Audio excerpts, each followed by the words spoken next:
John Cena has truly won it all and done it all, except the Intercontinental Championship, of course. But besides that, he has really been in every type of situation throughout his WWE career. Be it the early rookie years where he was nearly fired, his time as a rising star, his unprecedented decade-long tenure as the face of the company, or even his part-time appearances. We've seen Cena face legends and Hall of Famers and go to wars with some of the all-time greats of his era and the eras before. We even talk a lot about how polarizing he was during his time as the face of WWE and how he's not polarizing anymore. We did a whole video on that, by the way. But what gets overlooked are some of the bizarre match stipulations that he's been in. And believe us when we say that they were bizarre. And you're gonna find out very shortly why we mean what we said. Going in chronological order, we head to the beginning of 2004. Cena was hardly a year and a half into his time with WWE and failed to impress the right people, nearly getting fired upon his own admission. He saved his career thanks to a freestyle rap he did on a WWE tour bus, with Stephanie McMahon witnessing it and saving his career by telling him to adopt it into his character. As the doctor of thugonomics, he organically won over the WWE Universe, and a few months before his WrestleMania debut, he found himself standing across the ring from then SmackDown GM, Paul Heyman. He roasted him pretty badly with his rhymes, with the best one probably being, quote, "I'm gonna take my respect, I'll bounce you quicker than a ECW check." A bit of an unnoticed moment after that even saw ECW original Taz saying, quote, "I got one of those, they sucked," end quote. Cena was ready to hit the attitude adjustment, only for another ECW legend Rhino to swoop in. Later on in the show, Paul Heyman wanted to clean John Cena's dirty mouth, literally. So his solution? To create a mouth washed with soap match. It was actually called that, but the stipulation stated that if Rhino beat Cena in the main event of SmackDown, Heyman would get to wash his mouth out with soap. If Cena won, he could do the same to Heyman. Of course, the future 16-time world champ beat Rhino and took the help of a certain Crispin Wah to hold down Paul Heyman while he made him eat soap. Let's jump ahead to a little over a year and a half later, precisely the SmackDown before SummerSlam 04. Cena had a strong hold over the United States Championship, but Booker T was a big foil and eventually captured it. Ahead of the start of their Best of 5 series at SummerSlam, WWE held a Summer Games relay match where Team Cena, compromising of himself, Charlie Haas, and Rod Van Dam faced Team Booker, compromising of Booker T, the original Reigns, Luther Reigns, and Rene Dupree. The stipulation stated that each opponent would go against each other in 5-minute intervals, after which they could tag in another partner. It actually turned out to be a banger of a match, ending after nearly half an hour with John Cena pinning Booker T with a roll-up for the win. 16 months after this, Cena was already the established face of WWE, having won the WWE Championship earlier that year at WrestleMania before getting drafted to the flagship show Raw. It was a little after this that fans quickly began to turn on Cena. Again, we have a whole video on this, but for different reasons. December saw Cena get a whole match dedicated to him, the name, the You Can't See Me match. And the best part of it was that instead of 2 opponents with their faces covered, it was only John Cena who had his covered to obstruct his vision. This didn't stop him from getting the better of his opponent Shawn Daivari, hitting the STF to make him tap out while looking like a victim of kidnapping. The following year, Cena found himself in a bit of a conundrum. He lost the WWE Championship to Rod Van Dam in controversial fashion thanks to Edge's interference, and the aftermath of this saw the ECW roster infuriated with him. He made Paul Heyman create a Lumberjack match between him and Sabu with the rest of the ECW roster at ringside. Only it wasn't an ordinary Lumberjack match, no. This was an extreme Lumberjack match. The actual reason why Cena was wrestling Sabu was a little more wholesome though. In an interview with WWE.com leading up to the match, Cena described Sabu as an underrated wrestler who would have fit right in with WWE during the Attitude Era.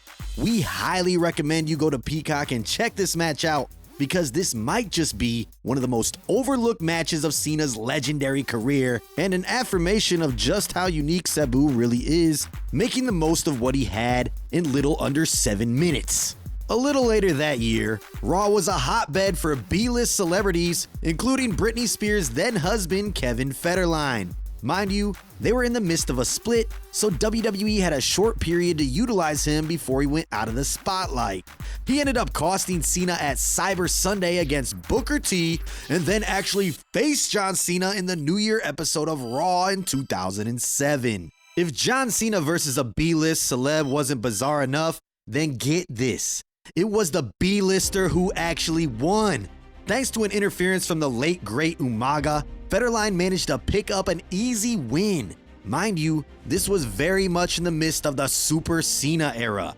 Nothing defines Super Cena as much as in 2008 when he and Randy Orton were put in a handicap match against the entire Raw roster. In the build-up to the triple threat WWE title match between Randy Orton, John Cena, and Triple H, the game used his special guest GM duties to stack the odds against his opponents. As a result, we got a 17, that's right, 17-on-2 handicap elimination match where John Cena and Randy Orton actually worked well together. Going back, you can see a very green Cody Rhodes in that 17-man team too. They were eliminating stars one after the other, only for the numbers game to get too much, where it descended into absolute chaos. Following that, Triple H swooped in and took both of his opponents out with a very Triple H-like move. It's well known that the WWE books their venues several months or years in advance in order to create a smoother traveling schedule. But this is what happened when Vince McMahon booked the home of the Denver Nuggets as the arena for the May 25th, 2009 episode of Raw. This created a bit of a problem.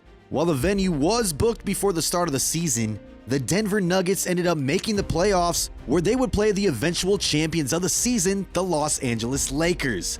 It also just so happened that Game 4 of the series would fall on May 25th, the same day that WWE was booked to have the episode of Raw. Because they couldn't change the NBA Western Conference Finals schedule, the Denver Nuggets owner Stan Kroenke informed Vince McMahon that they wouldn't be able to hold the show.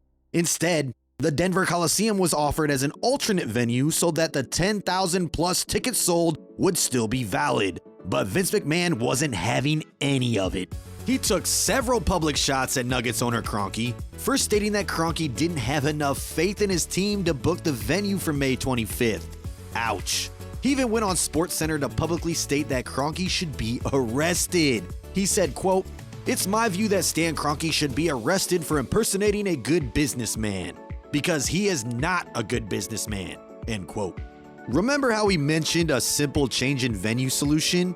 Yeah, Vince McMahon opted for a pettier and more complex solution to move the show to Staples Center in LA, the home of the Denver Nuggets opponents, the LA Lakers. And during the show, they had a Stan Kroenke impersonator, but wait, the pettiness does not stop there. For the main event of that show, McMahon booked a Team Lakers versus Team Nuggets match with John Cena and Batista on Team LA, while Randy Orton led Team Nuggets.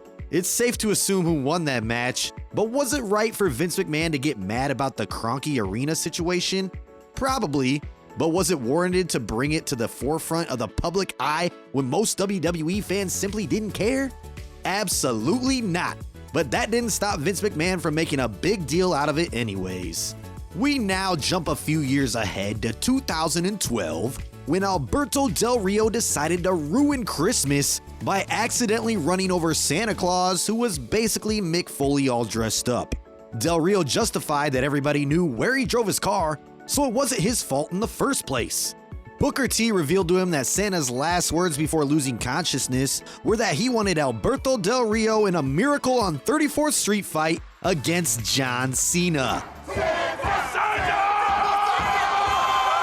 In the spirit of Santa, the two had a rather hilarious moment, unwrapping gifts that ranged from fire extinguishers to steel chairs to a bowling ball, which was rolled straight into Del Rio's nether regions. After Ricardo Rodriguez was successful in making a difference with his interference, Santa returned and attacked him before using a cleaner Mr. Sacco on Del Rio to help John Cena win.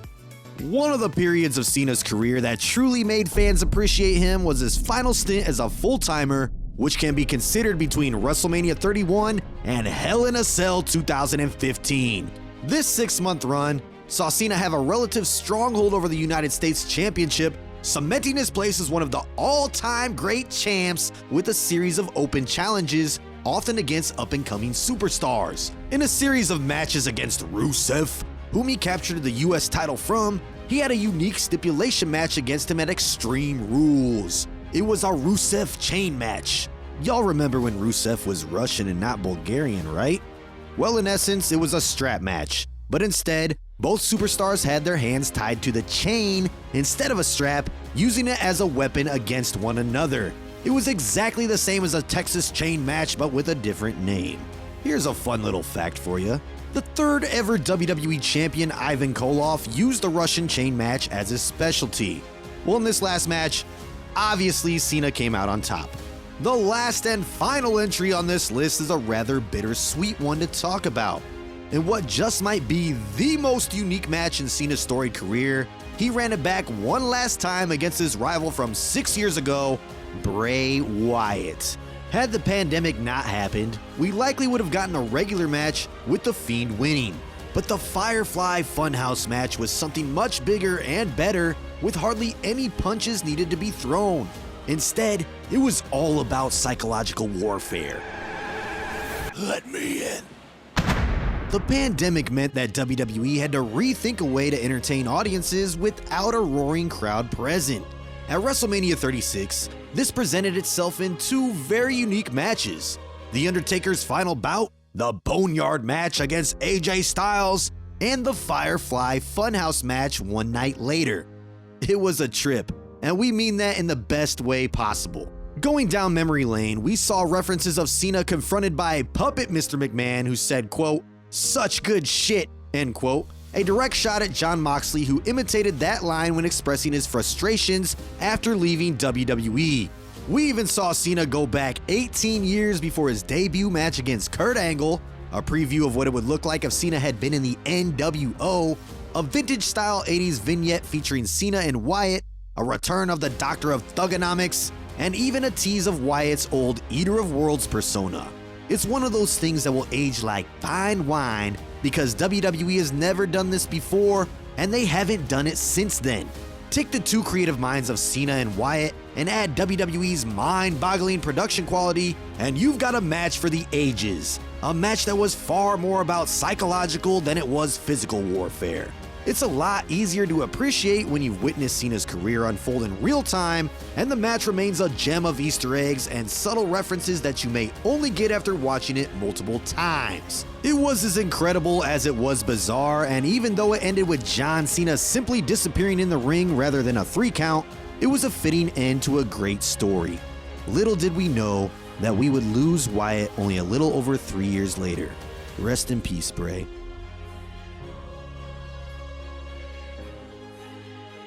Did we miss out on any other bizarre John Cena matches? Let us know, and don't forget to check out our other video on the reason why John Cena became so controversial.